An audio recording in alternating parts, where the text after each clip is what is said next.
밖에 있는 사람들을 심판하는 것이 나에게 무슨 상관이 있습니까? 여러분이 심판해야 할 사람들은 안에 있는 사람들이 아니겠습니까? 밖에 있는 사람들은 하나님께서 심판하실 것입니다. 여러분은 그 악한 사람을 여러분 가운데서 내쫓으십시오. 고린도전서 5장 12에서 13절 말씀. 고린도전서 4장과 5장은 하나의 묶음으로 묶일 수 있습니다. 그 묶음의 기준은 바로 거룩함입니다. 그런데 그 거룩함은 구체적으로 교회 안에서의 거룩함을 뜻합니다. 고린도 교회에는 크게 두 가지 문제가 있었습니다. 하나는 성도와 성도 사이에 생긴 갈등이었고, 다른 하나는 바울과 성도들 사이에 생긴 갈등이었습니다. 먼저 고린도전서 1장을 보면 사람들 사이에 분파가 생긴 걸 알 수 있습니다. 1장 12절의 말씀입니다. 다름이 아니라 여러분은 저마다 말하기를 나는 바울 편이다. 나는 아볼로 편이다. 나는 게바 편이다. 나는 그리스도 편이다 한다고 합니다. 사람들은 나는 바울 편이다. 나는 아볼로 편이다. 나는 베드로 편이다. 나는 그리스도 편이다 라고 말하면서 분열되어 있었던 것입니다. 사람은 기계가 아니기에 더 끌리는 사람이 있기 마련입니다.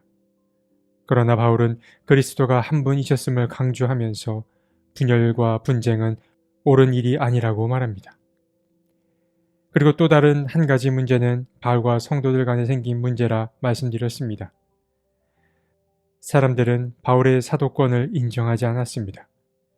그래서 바울은 계속해서 자신이 어떻게 사도가 되었는지를 밝히며 자신의 정체성을 드러냈습니다. 그러나 사실 이러한 것들은 표면상에 드러난 문제에 불과했습니다. 고린도 교회가 처한 진짜 문제적 상황은 바로 교인들 개개인에게 있었습니다. 고린도 교회 성도들은 자신들이 부름받은 존재들임을 잊고 살았습니다. 그래서 그들은 그리스도를 기준으로 삼지 않고 세상 사람들의 기준을 따라서 살아갔습니다. 이는 어쩌면 번창했던 고린도라는 지역에 세워진 고린도 교회가 감당해야 할 몫이었을 수도 있습니다. 이러한 배경 속에서 바울은 고린도전서 5장을 통해 고린도 교회 안에 도덕적 문제가 있음을 알려줍니다. 교회 안에 음행하는 자들이 있었습니다. 바울은 그들을 어떻게 대해야 하는지를 알려줍니다. 그런데 사실 분열이든 도덕적 일탈이든 그러한 일을 초래한 사람들 그 마음속에 있는 것은 바로 자기중심성입니다. 그리고 자기중심성은 곧 타자를 생각하지 않는다라는 말과도 같습니다. 문제를 일으킨 사람들은 나의 행위와 판단으로 다른 사람이 겪게 될 일까지 생각하지 못합니다. 그래서 바울은 그들을 따끔하게 훈계하면서도 교회가 그들을 어떻게 대해야 하는지를 알려줍니다. 바울은 먼저 1절에서 이렇게 말합니다. 여러분 가운데 음행이 있다는 소문이 들립니다. 자기 아버지의 아내를 데리고 사는 일까지 있다고 하니 그러한 음행은 이방 사람들 가운데서도 볼 수 없는 것입니다. 여기서 음행이라는 단어는 헬라어로 포르네이아라고 말합니다. 사실 이 용어는 처음에 성매매를 지칭했습니다. 그러나 시간이 지나면서 성적인 타락 일반을 가리키는 말로 바뀌었습니다. 바울은 교회 안에 이러한 음행이 있다는 소식을 듣는데 그 음행은 아들이 자기 아버지의 아내를 데리고 사는 일임을 알게 됩니다. 그런데 여기서 말하는 자기 아버지의 아내는 우리가 흔히 생각하는 그런 근친 관계는 아닙니다. 이 상황은 계모와 양아들 사이에 있는 어떤 부적절한 관계를 말하는 것입니다. 그러나 친모, 친아들 관계가 아니라 한들 이것은 바람직한 행동은 아니었습니다. 계모와 양아들 사이에서 일어난 일이라고 하여도 이는 가족 안에서 일어난 일이었기에 유대법이나 로마법을 위반하는 행위였습니다. 레위기 18장 8절은 말합니다. 너는 내 아버지가 데리고 사는 여자의 몸을 범하면 안 된다. 그 여자는 내 아버지의 몸이기 때문이다. 바울은 이처럼 음행하는 자를 교회 안에 두어서는 안 된다라고 말합니다. 이제 바울은 문제를 일으킨 사람을 어떻게 대해야 하는지를 알려줍니다. 그는 2절에서 말합니다.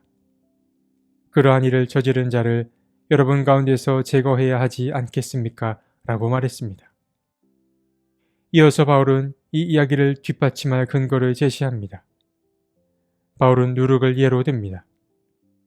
바울은 적은 누룩이 온 반죽을 부풀게 하는 걸 알지 못하냐고. 여러분이 새 반죽이 되기 위해서는 묵은 누룩을 깨끗이 치워야 한다라고 말합니다. 적은 누룩이 온 반죽을 부풀게 한다라는 이 말은 잘 알려진 유대의 격언이었습니다. 바울은 아무리 작고 사사로운 일이라 하더라도 그 일을 가볍게 여기지 말아야 함을 말하고 있는 것입니다. 대신 바울은 새로운 누룩이 필요한데 새로운 누룩이란 성실과 진실이라는 누룩, 다시 말해 순수함과 진실함이라는 누룩임을 강조했습니다. 이어서 바울은 음행하는 자들과 사귀지 말라고 당부합니다. 하지만 우리는 살다 보면 어쩔 수 없이 다양한 사람들을 만나고 또 그들과 사귀게 됩니다. 바울은 이러한 사실을 잘 알고 있었기에 그는 교회 밖 사람을 사귀는 일과 교회 안 사람을 사귀는 일을 구분지었습니다. 물론 교회 밖의 사람들을 모두 죄인으로 취급해서는 안 됩니다. 이는 매우 조심스러운 부분입니다. 그런데 바울이 말하고자 하는 이 맥락에서 보자면 바울에게 있어서 교회 밖에 있는 이들은 죄를 범하는 자들인데 바울은 이들과 전혀 사귀지 말라고 말하는 것은 아닙니다. 만약 우리가 철저히 순결을 지키고자 한다면 홀로 고립되어 살아갈 수밖에 없습니다. 어쩌면 죽음만이 참된 순결을 가능하게 할지도 모릅니다. 바울도 이 사실을 잘 알고 있었습니다. 그래서 바울은 눈을 내부로 돌립니다. 교회 안으로 돌립니다. 바울은 말합니다. 밖에 있는 사람들을 심판하는 것이 나에게 무슨 상관이 있습니까?